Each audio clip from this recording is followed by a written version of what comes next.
الله أكبر الله أكبر الله أكبر الله أكبر बिस्मिल्लाहिर्रहमानिर्रहीम। अस्सलामु अलैकुम वरहमतुल्लाहि वबरकातुहू। उम्मीद है कि आप खैर वाफियत से होंगे।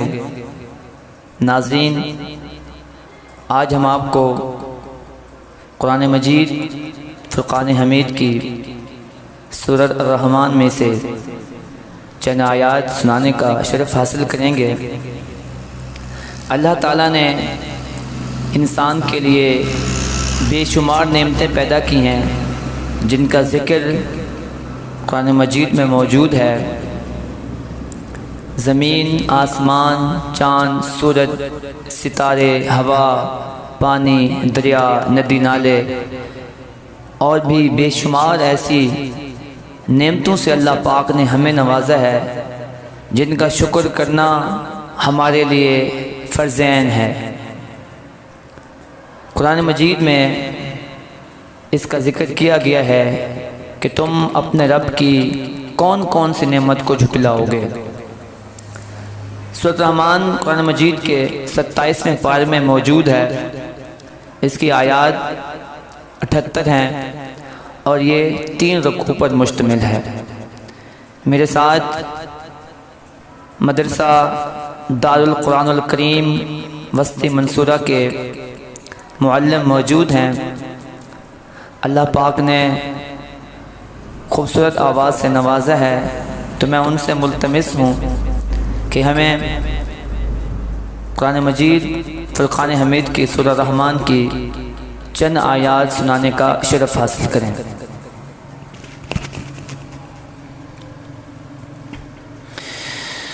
أعوذ بالله من الشيطان الرجيم بسم الله الرحمن الرحيم يا معشر الجن والإنس إن استطعتم أن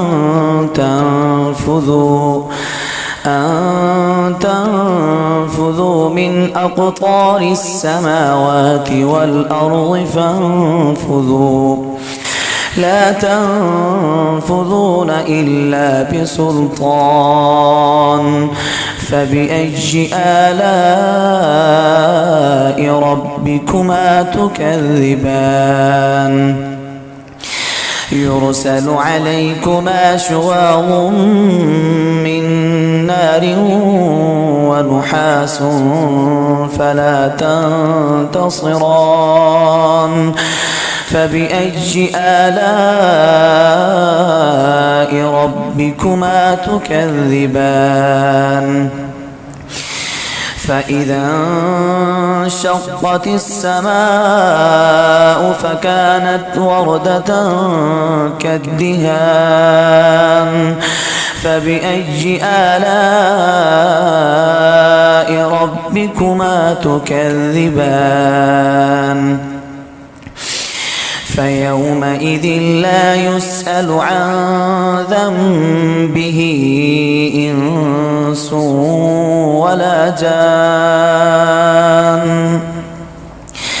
فيومئذ لا يسأل عن ذنبه إنس ولا جان فبأي آلاء ربكما تكذبان يعرف المجرمون بسيماهم فيؤخذ بالنواصي والأقدام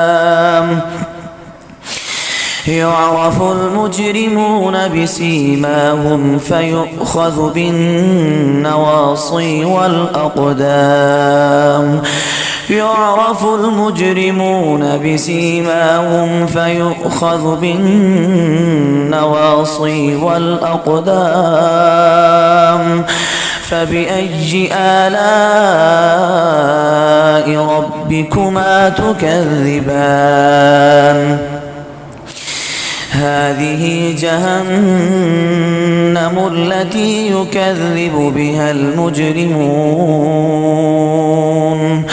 يطوفون بينها وبين حميم آن هذه جهنم التي يكذب بها المجرمون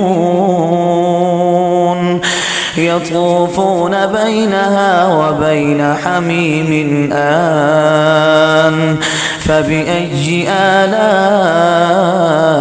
ربكما تكذبان صدق الله العظيم माशाअल्लाह सुभानअल्लाह। हाफिज़ मोहम्मद यूसुफ साहब ने कुरान मजीद की सूरह रहमान की चंद आयात सुनाने का शरफ़ हासिल किया है। नाज़रीन, कुरान शिफा भी है, कुरान इंसानों के लिए रहनुमाई भी है। अल्लाहु अकबर, अल्लाहु अकबर, अल्लाह